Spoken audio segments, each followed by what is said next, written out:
Hello, everybody. Good afternoon. Welcome to the Creating Assessment Frameworks in Performance Plus webinar.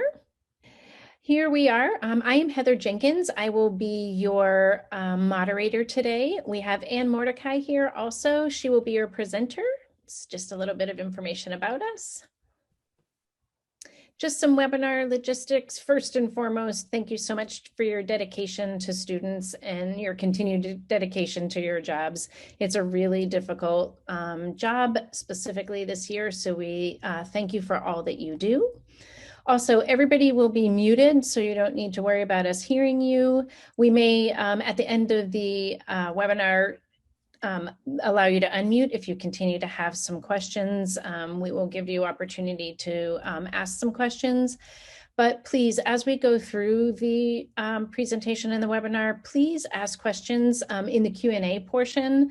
I will field those questions and give them to Ann throughout. I don't check the chat quite as much. Those go to everybody, but the Q&A portion is where I will be looking to make sure that Ann is answering any questions that you have as we go through. In addition, at the end, we'll have a brief survey. Your feedback is really important. We want to make sure to do everything we can to improve our webinars for the future. So your feedback's much appreciated. In addition, you will get an email tomorrow that includes a certificate for professional development for being a part of this webinar. You'll also get a link to where the video will be and to the PowerPoint and any other documents that we have that we will be going over for this webinar. So today, the goals of today are we're going to learn about the purpose of an assessment framework, and you may already know if you're interested in them. We're going to learn to understand the two different types and their uses, and I'm going to turn off my picture because it's distracting. And you're going to learn to create the framework that will give you the reports you want. And it really is, depending on how you set up your framework, will give you different results in report. This is the agenda. The introduction, which is what I'm doing right now. We're going to talk about the two types of frameworks, and then I'm going to build two frameworks, and I'm going to actually build a framework and enter the data and look at some student reports, build the other framework, look at some data, and then look at the reports. So what is a framework? Does anybody have any questions before we get started? If you have some questions that you've already played with this a little bit and you have some questions, that would be great. We could know ahead of time. If you do have questions, please ask. Karen, while I'm babbling away, Karen is going to watch the questions coming in, and then she'll interrupt me and ask whatever is typed. So on your control panel, there's a section to type in questions. So please use that. Thank you. The framework in P+, I actually looked it up on the internet to see if I could come up with a better definition than I was going to say. And a framework was actually, an assessment framework was totally different from what it is in P+. So that was kind of weird. But in P+, you need to build a framework so that the computer knows what your assessment looks like. It needs to know how many questions, what type of questions. If you're just collecting totals, it needs to know how many points there were. It needs a name, it needs some dates. What do you want the reports to look like? So you're building this framework based on an assessment so that you can put some data in and then get some data out. And that's what an assessment framework is. In P+, there are basically two types of frameworks. One is for an assessment with no questions, and one is for an assessment with questions. The framework with no questions is called a performance tracker assessment. Who knows why? It just says define, this is the description of it. This is a screenshot of a piece of PerformancePLUS. Defines sections to be scored and a set of proficiency rubrics. So if you have an assessment that you score with rubrics and you just want to keep those scores of how each student scored on the rubrics, this is the perfect kind of assessment.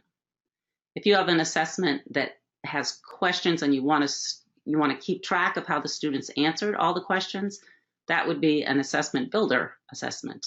So that's an assessment with questions.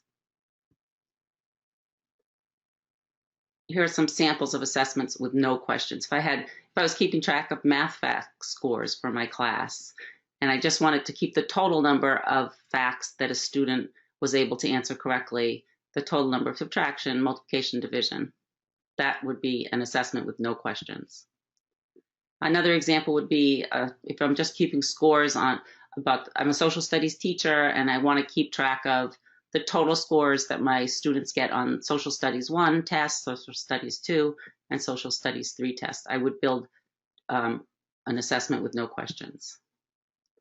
Another type is the type I was talking about before, where you're just keeping a track of rubric scores. So overall, that's supposed to say lead-in. What was the lead-in, a level, what was the level of the lead-in? How well did the student write that? And you'd have to have a rubric to score this type of assessment.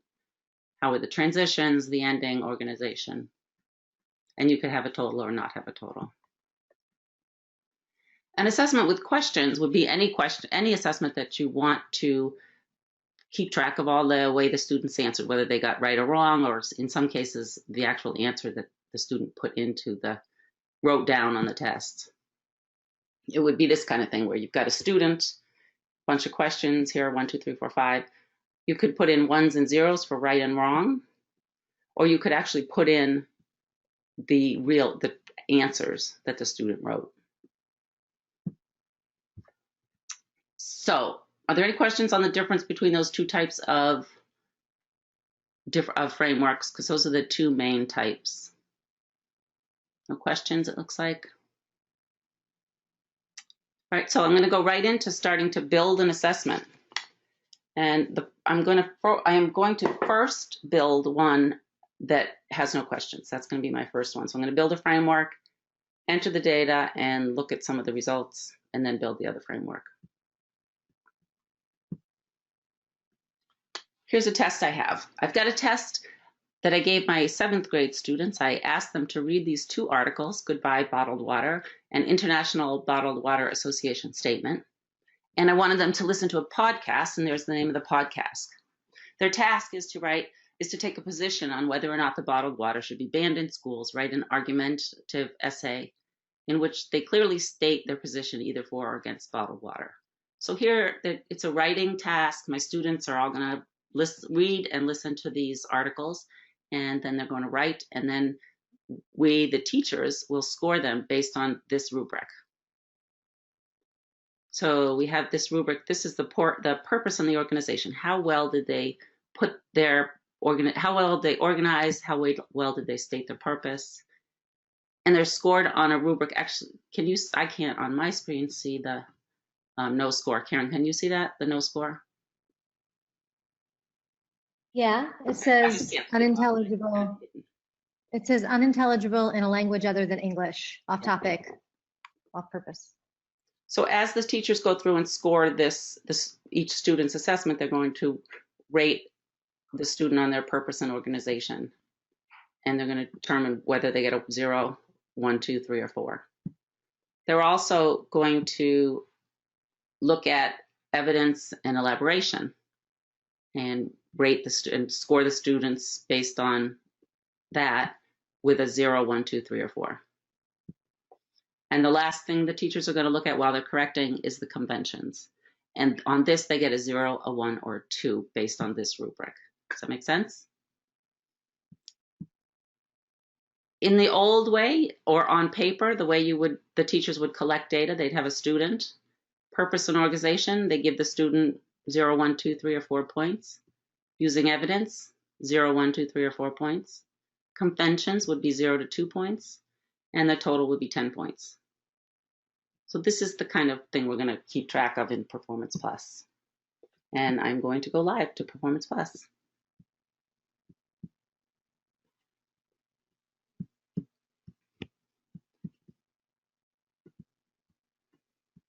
I'm in Performance Plus now, and I want to build an assessment. I've got to figure out which one of these is the link to send me to the assessments. And if I go right there, there it is. It'll say when I hover over it, assessments. I'm going to click there. The 4th grade is already in there. This is a 7th grade class. It doesn't matter because I'm going to create a new one. So I'm going to click on Create. And we're building an assessment framework for an assessment with no questions. It's just going to keep total scores. So a performance tracker assessment, and I'm going to click next. Here is where I start giving the computer some specifics. This is an ELA test, and it's a 7th grade test, and I need my glasses on. It's a local assessment. I can choose benchmark, diagnostic, holistic, or standardized. I'll choose benchmark, and I'm going to say it's an assessment of learning. And it doesn't fit into any of these series right here. These are all the series. You can add series if you want to, but for the local assessment, this doesn't fit into any of those series. And that just helps when you're sorting and you want to find assessments. The name of my assessment is ABC ELA Demonstrated Success Webinar. That says 1, but I'm going to change it to 2.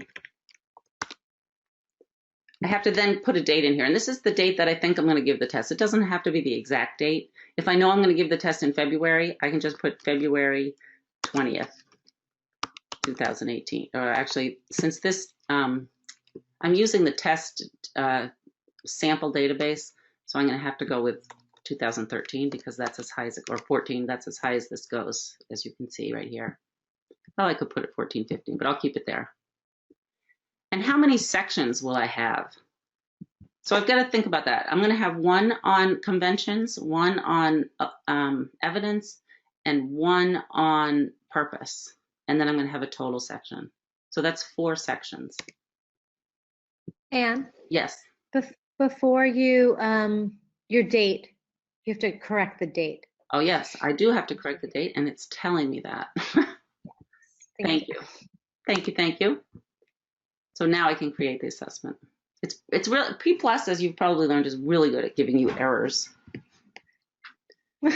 So here's the basic format. These are, well, pointing out the errors that you've made. That's right. I'm only kidding. But so here is a section right here. Here's 1 section, 2 sections, 3 sections, and 4 sections. Like I said, I told it there were 4 sections. Now I have to give them names. And if I move this over and I can move things around a little bit. I'm going to go back to that so it shows. So my first section actually is going to be called Purpose Organization. That's where I want to keep the first score. So purpose.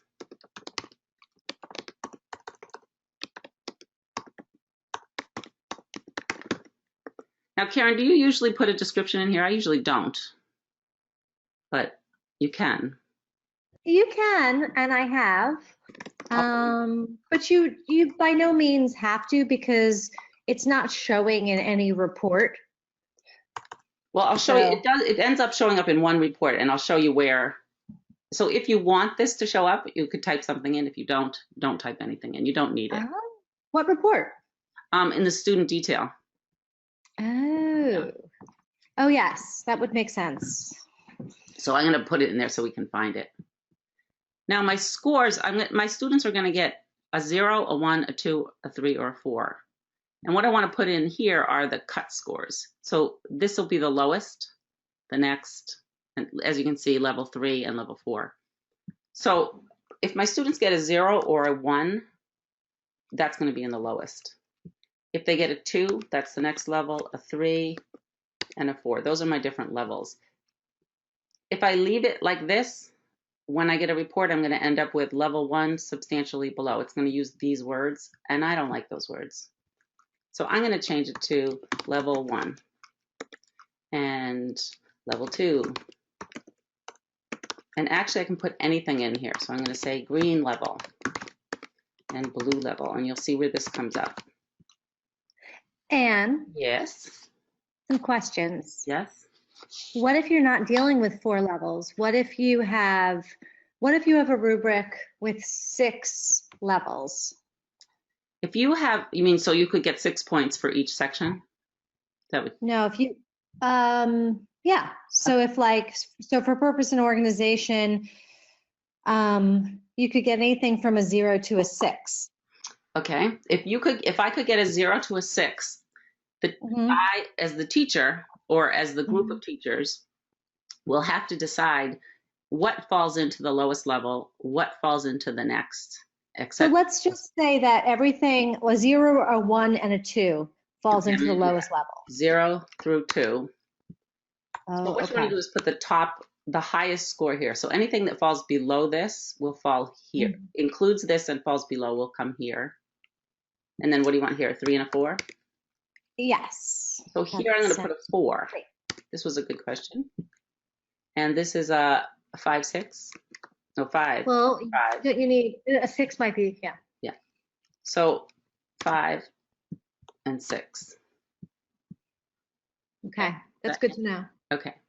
Then this section is going to be the evidence section. So I'm going to call it evidence. And I'll try and spell it right. Hey, Anne, Yes.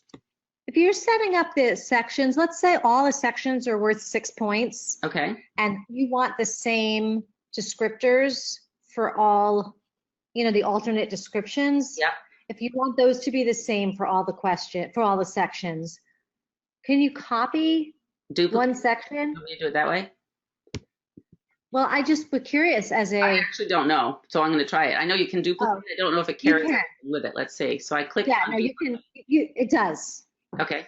So good. Sorry, I didn't mean to ask you something you didn't. That's right. I don't know the answer to that, but that's good. So I didn't save it. So it didn't save any of my descriptors.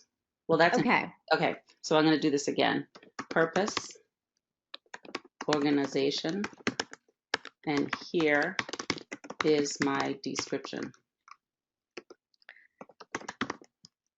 The max points on this is 6. My cut scores, I'm going to have a 2. It was 2. It was 4, 5, and 6. So anything from 0 to 2 will be in the red. Anything from 3 or a 4 would be there. A 5 or 6 would be blue. I'll just call this red, yellow, just so we can see where they show up. Green and blue. In reality, you would put something like below standard or at standard or beginning, developing. Right. You would choose words that fit for you. Or for the assessment, or it might align with your report card, or whatever language is familiar that you use with your colleagues to talk about these scores. Right. So this will go here. Then and I'm going to save this time, okay? And then save it, yeah. I'll duplicate this section. And so everything carried over. So I don't have to now type all this in again. Right. It's very, very nice. Yes. To do it that way. Especially like, I know when I'm creating a literacy rubric, all of the numbers are the same, the point values and stuff. So I usually just duplicate and then just change the section name. All right, I'm going to change some of it here. I'm not going to put any description in there, and I'm not going to put any description in this one. And I'm going to duplicate it again. And this time I'll change it to, this is conventions, right? So I'm setting up each one, and I'll just put conventions here. Looks good. My max points are 6. This is the way it's going to score. If a student gets 4 points, they're going to be in this yellow range, which might be making progress or beginning or whatever you want to call it. But I'll just change it to beginning. And I'll say fantastic here. You'll see where it shows up. So I'm going to save that. And for the assessment framework with no questions, we got to put some standards if you want to. Karen, do you usually put standards for this? No, not usually. Actually, Karen, you should be doing this one. Karen is the one who usually creates these kind of frameworks, and I create the ones with questions. So that's why I keep asking Karen. I usually don't put standards in, but I mean. You can. I can edit section detail and then align standards. If I know my standards and I can choose ELA, I would choose Common Core. I'll just do it for this section. 7th grade, show the standards. Do you know which one that would be, Karen? Oh, let's see. It would be writing. So you have to go down to writing. And it would be, Sorry, there it is. uh, Writing arguments, supports claims. I don't know, just pick one. All right, so let's say that's Yeah. the standard, okay. And I'm aligned. Here we go, it's aligned. So now that's aligned. Actually, I don't see where it says it, but it's aligned. So if I'm going to do a standards alignment type of work, it would be able to do that. It's down there. Is it? Oh yeah, here it is. Okay. Yeah. So that's when you're creating an assessment framework with no questions, that's about all you have to do. Is that right, Karen? It is. It's really easy, especially if you do the copy thing. I mean, you could definitely create a framework like for any sort of rubric in about 15 minutes, 20 minutes. It's really, really, really easy. Yeah. I'm going to go back to assessments here. And this is the one we just created. No, it isn't. I'm going to go to 7th grade and show you. So I'm going to go to, I went to assessments and I want to find that assessment now. I want to put some data in there. My students have now taken the assessment. They're all scored and I want to get some data in there. So I'm going to go to 7th grade. This is the correct year. I can choose ELA if I want to narrow it down. Show assessments. And there it is. This is the one we just made, but I'm going to actually go to this one because I have some data for this already. It's almost the same. I'll show you the framework first. Here's the section, purpose and organization. Below, near, at, or above, and the scores. This was all based on 4 points. I put some silly things in here. Not enough, better, great, fantastic. Good, and yay. I just want to make sure you can see where all these things show up. I didn't create the total section in that last piece, so I'll do that. But first I want to change something in conventions. So I'm going to edit sections. And I'm going to put it, I already have a description in there, so there it is. And I'm going to save it. Update. So since I've actually put some students out there, I need to update and recalculate the section scores. There's nothing to recalculate, but it says that anyway. So my sections are set up correctly. Do you have a question? No, we're good. And the total section, you can have a total section or not have a total section. Since this rubric is set up incorrectly now that I look at it. So the conventions was only worth 0, 1, and 2 points, remember? And I have it set up for 4. If we look at this and go back one, no, I can't do that, so I'm not going to. But the conventions was only worth 2 points. So what do you do? Right here, yes, what? Yeah. Max points is 2. So this is really not applicable. There's really nothing in there. Or is that, I have to put a 0.5. You have to put a number in there. And I'm going to say if a student gets a 1, that ends up being yellow. And if they get a 2, that's the best they can do. And I'll put a 4 here, but they can't get a 4. Actually, I could have left it the way it was now that I look at it. So the most they can get is a 2. They can't actually be in the blue for this. They can't be in the level 4 for this convention. And that's just a decision you make as a team. And I'm going to update it again. When I look at the assessment detail of this, you can see that I've got 18 students in there already. But I'm going to put a few more in. To do that, I'm going to pretend I'm a teacher. I'll go to this teacher icon. And I'm going to pick a grade. It was 7th grade. And I'm going to pick a school if you have a choice. Sometimes you do and sometimes you don't. I've got to find a middle school. Here's a middle school. And I'm going to show teachers for this school.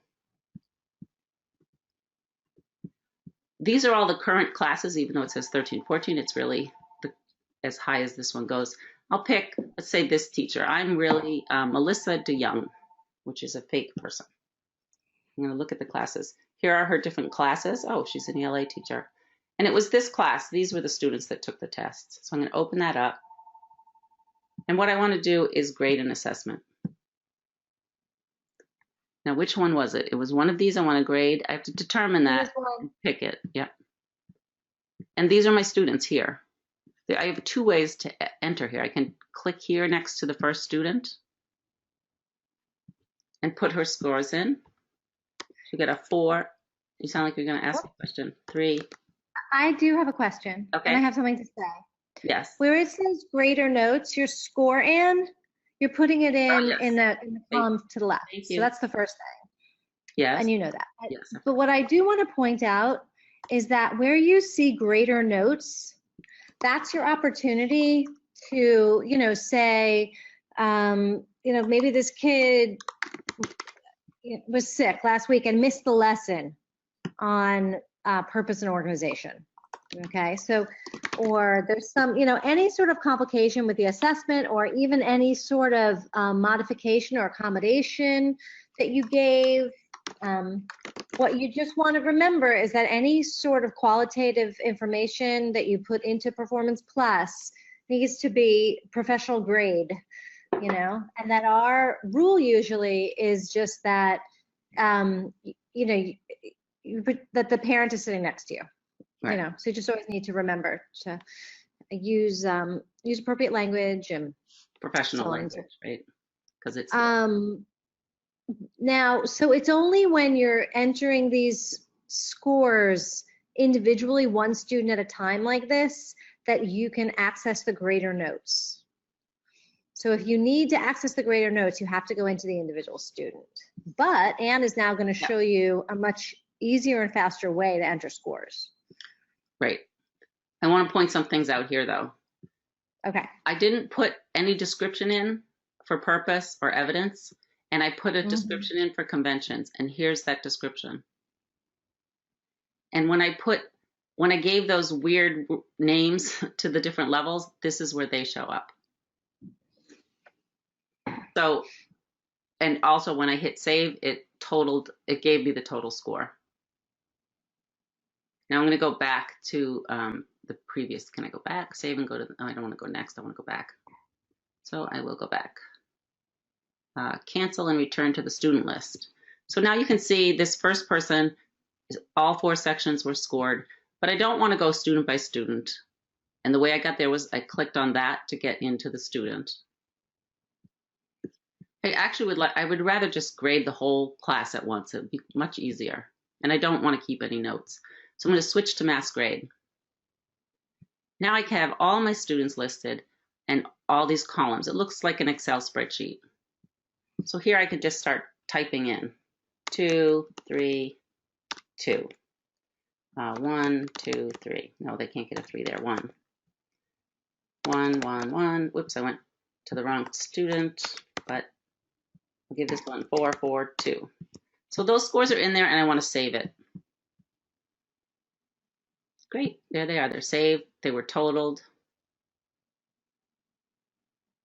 So that's what you see when you're entering the data.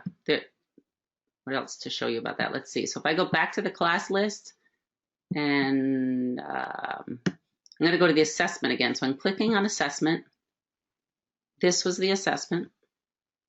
And you can see now I've got 22. We started with 18 and I just put in scores for 4 more students. If I want to look at these students and see how they did on these tests, let's say now they're in 8th grade and I want to look back. I want to see how she did on this particular assessment. I'm going to click on her name, and this is the student detail page. I can see how she did since 1st grade all the way through on all the tests. Here's the NECAP 6, NECAP 7. There would be Smarter Balanced out there now. Here is the test that she just took, the ELA test. When I click on it, this is the report I get. And as you see, there's no description, and here are the descriptions I did put in. Here are those weird levels I put in. And here's her score. That makes sense? Do we have any questions, Karen? No questions coming? No. Okay. Nope. Makes sense. There's one other way to get data in there. Oh, there's a couple, but this is the other one I'm going to show you. So this is for the math.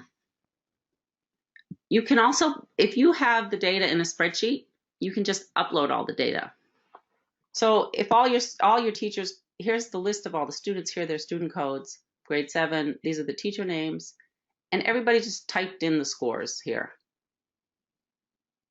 And now I want to upload this file. I don't want to have to type all these in. The teachers all did it, and I'm just going to upload it. I have to first save it as a comma separated value file. So I have to choose this. So save as this. I keep it the same name, and it just puts that extension on it, and I'll save it. And I'm going to replace it here. And just the active sheet. Okay. Now I've got that saved as a comma separated value file. I'm going to go back to Performance Plus, go back to the assessment detail. And here, when I'm on the assessment detail page, I can upload scores. I first have to tell it which file. Is this vertical? Yes. I have two choices. This is the one I've never used it this way. I have the student code, the points for the first section, second section, third section, the next student, first section, second section, third section. You can do it. You can have 4 lines for each student. Section A, these points. Section B, these points. But I've never done it this way. So I'm going to choose my file. And it was called Data for ELA, and it's the CSV version. You can see it right there. If there's an error in it, I will find out right away. So I guess there isn't. The student code is the student code. So these are the names of the headings on my file. Student code, name, grade, teacher, purpose, evidence, and conventions. Can I distinguish between 2 student codes? So a lot of student information systems generate their own student code. Like in your Infinite Campus or whatever you might have. And what the student code is in Performance Plus is a student's SACID number. So I've gotten files from folks where there is a student code there, but it's another code that was assigned by their student information system. So just remember that that student code needs to be the student's SACID number. If it isn't, it won't find a match and nothing will happen. Right. So. Then it will be unhappy. Right. So here you can see the headings of the columns. Student code is the student code. And it state student code, they're both the same. Grade is on my file, but I don't want it. So the grade is already in P+, so I don't want it there. The building is already in P+, I don't want it there. Actually, yeah, that's right. So then you don't really ever have to match grade and school building. Right. But I want it to take the purpose and put it in the purpose of the framework. I want it to take evidence and put it into the evidence of the framework, and conventions into the conventions. So once that's all matched up, I can click next. If I have a huge file, let's say I have 300 students and I just want to upload my 7th grade students, I could say if the grade is equal to 7, upload my students, which it is actually, so that should work. I'm going to try it. If I go next, do I have to save it? I guess I do. Oh, so it's not going to match something. One of them isn't going to match. So maybe I have a SACID that's incorrect. But 22 of my 23 records are going to go in. I'm going to upload those scores anyway. And it looks like it worked. Your assessment scores have been uploaded. And now I've got 44. So that is the whole thing with an assessment with no questions. So if we don't have any questions, I'm going to quickly move on to the other one because it takes a little bit longer and we actually have less time. So I'm going to move fast on this one. So do we have any questions before I move on? Nope. Okay. How could I see? So to start, I keep saying so, I've got an assessment. I've got a math assessment that we made in our, the teachers made together. It's 4th grade unit assessment. This is the assessment. These are the questions. In order to put it in P+, I want to know what the standards are. So I went through each question and marked the standard and the points. Put the standard and the points. So right next to it, and I have them all. If it's a multiple choice question, I wanted to write the answer. And if this one is, these are open-ended. This one is called a, what's it called, Karen? I'll tell you in a second. It's not multiple choice and it's not open. Response? What? Open response? I'll go there and we'll remember. I'll remember. Short answer, that's what it's called. It's a short answer. So I'm going to go to the assessments. And again, it says 7th grade. This is a 4th grade test. That doesn't matter because I'm creating a new assessment. This time it's an assessment builder assessment. I want to put my questions in there and I want the students' answers to be in there. Click next. This is a math test. It's 4th grade test this time. It's a local assessment. It's, let's say it's a benchmark assessment of learning. That's your choice what you want to put in there. And again, I don't have any series. I could create one if I wanted to, but I don't have any here. The name of my assessment is, no, it's ABC something. ABC, and I'm going to call it Webinar 4. As you can see, I've made some fake ones before. I'm going to give it in February. And how many questions? There are 15 questions. I know that because I have it sitting right next to me. And I'm going to create the assessment. So I've got this blank page now where I can add my questions. There are a couple different ways to add questions. One of them is to go through Content Library, and we had a webinar on that before. You can watch the video if you go to the Demonstrated Success website. If you don't know how to get there, please let us know and we'll show you. So you can pull questions from the Content Library, or you can use your own questions, which is what I have here. These are questions that were put together by the team, and we want to collect the data. So I'm going to split the screen here. So the first question is an open-ended question. And I don't have to write the whole thing in. I can just write Mr. Torres sold. The only reason these words are here is so that when I print a spreadsheet or when I print a report, I know that question 1 is that question 1 that's over here. So I only need a couple words here. It's open-ended, so I don't need to put an answer in. I need to give it. It is worth 4 points, so I need to change that to 4 points. And I gotta move this over a little bit. It's the first question, so that's all that needs to be there. Now I'm going to go to the second question. My second question starts with 4 teachers.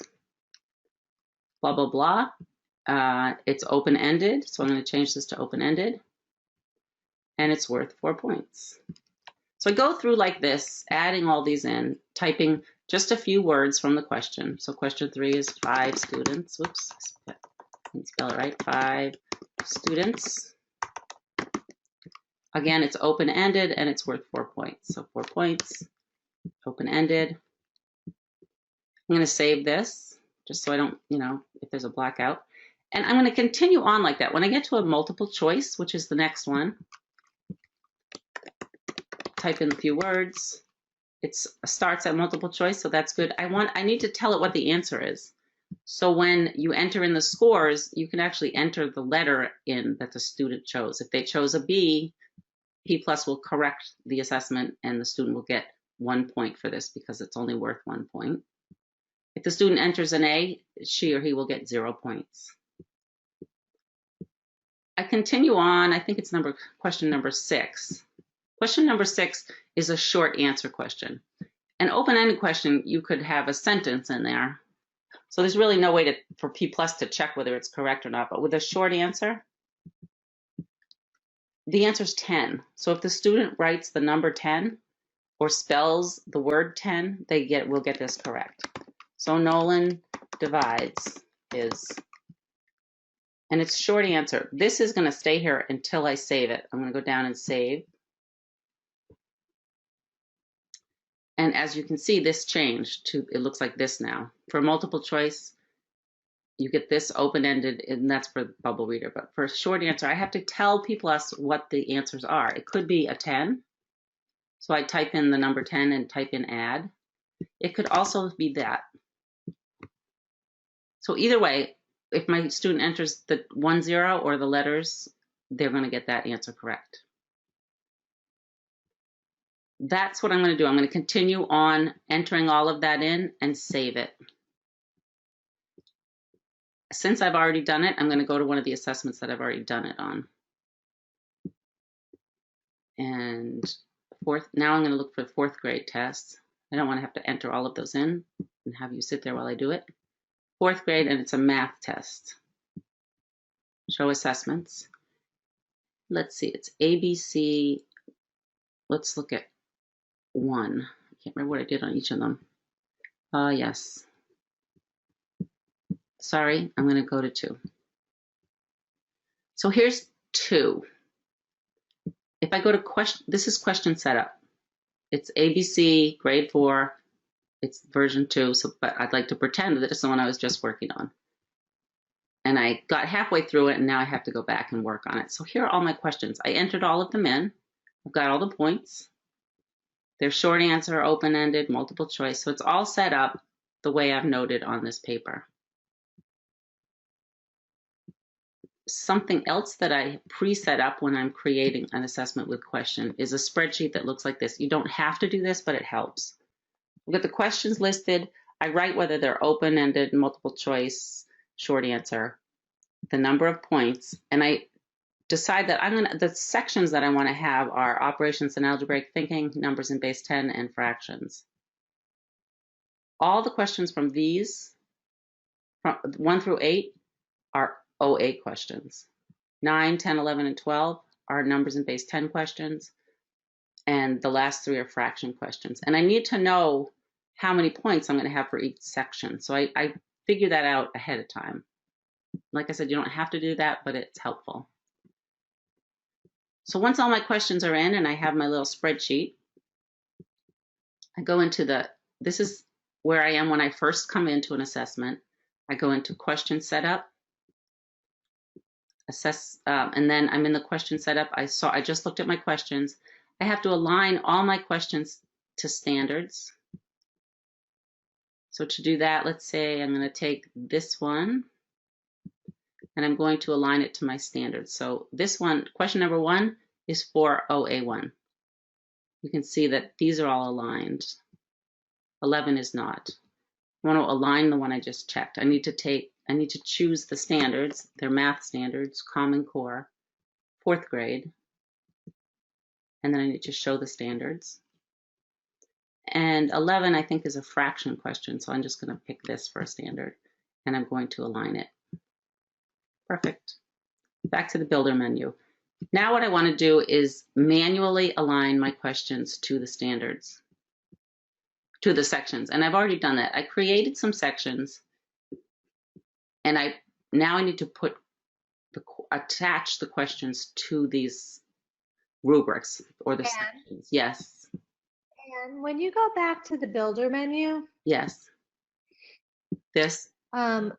Only 14 out of 15 of the questions. I know that. I want to show the error that you get. Oh, okay. I left it like that, yeah. So go to the question setup, and I want to align the questions to the sections. These are my sections. Operations and algebraic thinking. I wrote max of 3 points, but this says 23 points. Usually I skip that. I don't even notice it when I'm going through. Here are all the questions that I aligned. So 1 through 8 were OA questions. 1 through 8, yep, were OA questions.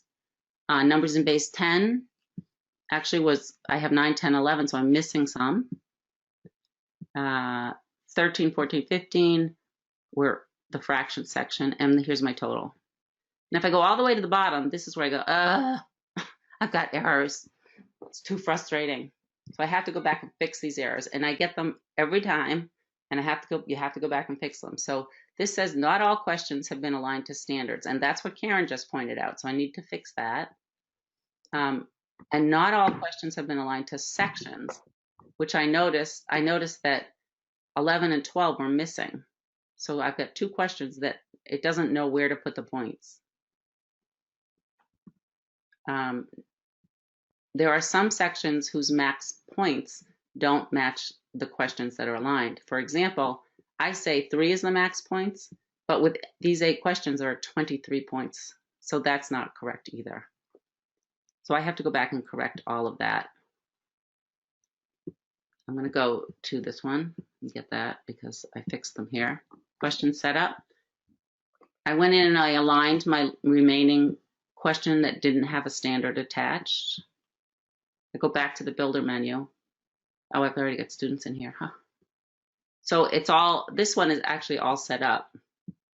I fixed all the standards that were missing. I realigned the questions. And I have some students in there, but I want to look at the rubrics first. So this is the first rubric. Operations and algebraic thinking is worth 23 points. And if I looked over here, I would have known that. I put 3 in the first time, but that was a mistake. It was worth 23 points. And I decided that if you get 0 to 14 points, you're in the red zone, warning zone. If you get 15 to 17 points, you're in the yellow zone, 18 or 19, and 20 through 23, you're in the blue. These are the only questions that will add up, will count for these points. This is the numbers in base 10. I've got 7 points. It says 7 points. This is the standard. Here are the questions. Fractions, there were only 3 points. You could get a 0, and that would be substantially below. These are the questions that count, and here's the total. And I gave these weird little titles here so we could see where they show up. When you're setting up the rubrics for this, you have to set auto score on. Remember that place where I could either go in and enter grades for one student, or I could do a mass grade and do my whole class? If I want to be able to do the whole class, I have to put auto score on. Everything else is usually off. Calculate proficiency is yes, I want it to calculate where it falls in here. Auto score is on, and yes, I want it to calculate. I don't want all of this information to end up on that big long student detail page, just the total. So I want the auto score on, and I don't want to show it on the student detail, but I do want to calculate proficiency. And here we're at the total. I want the auto score on so that I can do the mass grade. I want the system to auto total, and this is my main score. And I want it to show on the student detail page. So this is really set up the way I want it. I'm going to look at the students now. So I've already entered in some students. Here's one student. These are all the tests she's ever taken while she's been in New Hampshire. And here is this fourth grade math test that she just took. The total, she got 20 points, and that's still in the red zone. Let's go look at the detail of it. This is where I only put a description in that first section. She could have gotten 23, but she only got 15, so she ended up in the yellow range. She could have got 7, she only got 3. So these were the words I put on the rubric. I didn't put anything on this rubric. I left this one blank, and it showed up with the level 3. And here's her total and proficiency. Does that make any sense? I know I went through this very quickly, and there's a lot to do when you're working on this. Are there questions, Karen, before I show how to upload data? There aren't any questions so far. Okay. Nope. So I'm going to upload some data now, and it's a little bit different than when we uploaded the data for the assessment with no questions. It's just a little bit different. When you have an assessment with no questions and you want to upload data, you have to get the data, which I think I put down here. So here's my data. My students, the same, you've got to have student code.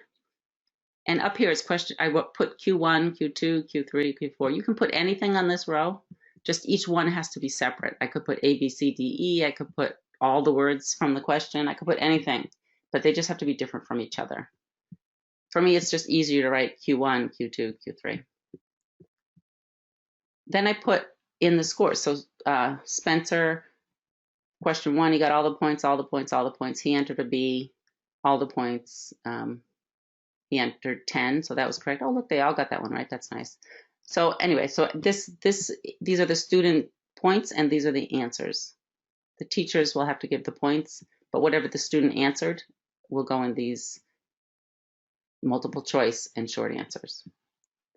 Now to upload this data, I have to save it as a comma separated value. So I'm going to File, Save As, change this again to a comma separated value, and then save it. replace the one I have. And I just want that active sheet. To use that, I actually can't keep this first name in here. I have to get rid of those names. When I'm uploading an assessment with questions, it will only take exactly what's in the framework. Remember, with the assessment with no questions, on this file, I had grade, I had student name, I had teacher name, and that's okay because we went through that matching process, but this doesn't. So I have to get rid of this column. The student code has to say student_code, and it has to be the first column. Again, I'll save it as a CSV file, which it already is.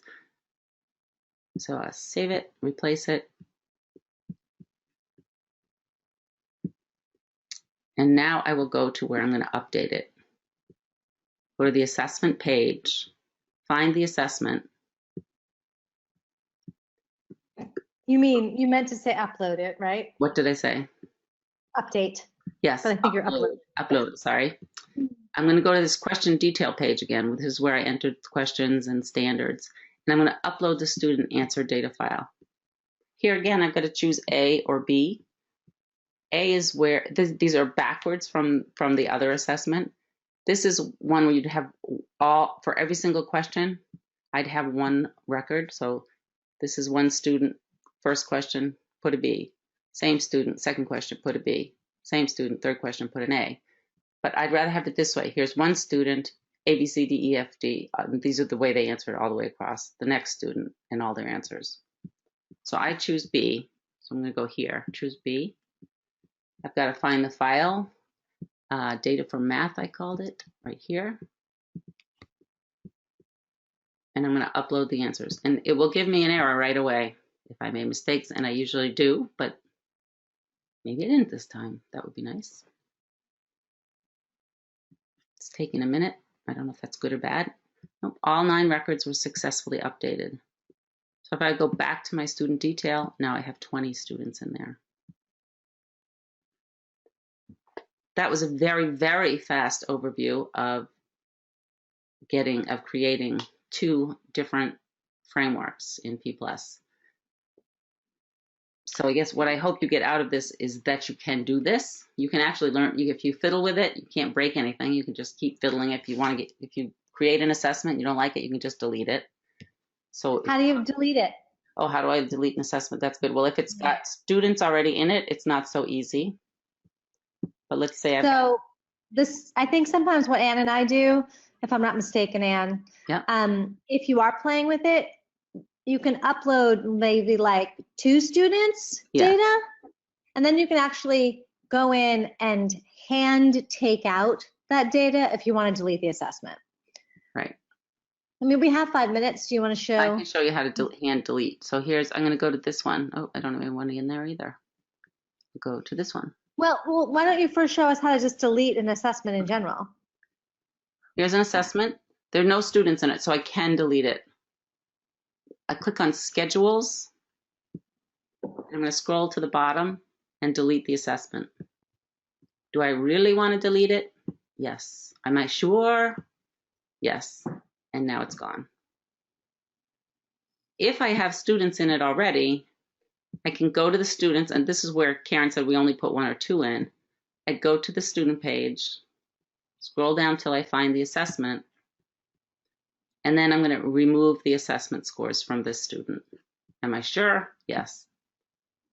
She no longer has any scores for that assessment. In order to delete this assessment, I'd have to go through the whole thing. Or you can call PerformancePLUS and they'll do it for you, which is also nice. But I mean, if you play with this and you create an assessment and you want to upload some data, you can just upload a couple of scores for like 2 students, and then you go in and you keep track, and then you can take that data out. Right. And then delete your assessment. And if I create a 5th grade assessment, I will use a kindergartner or a 12th grader.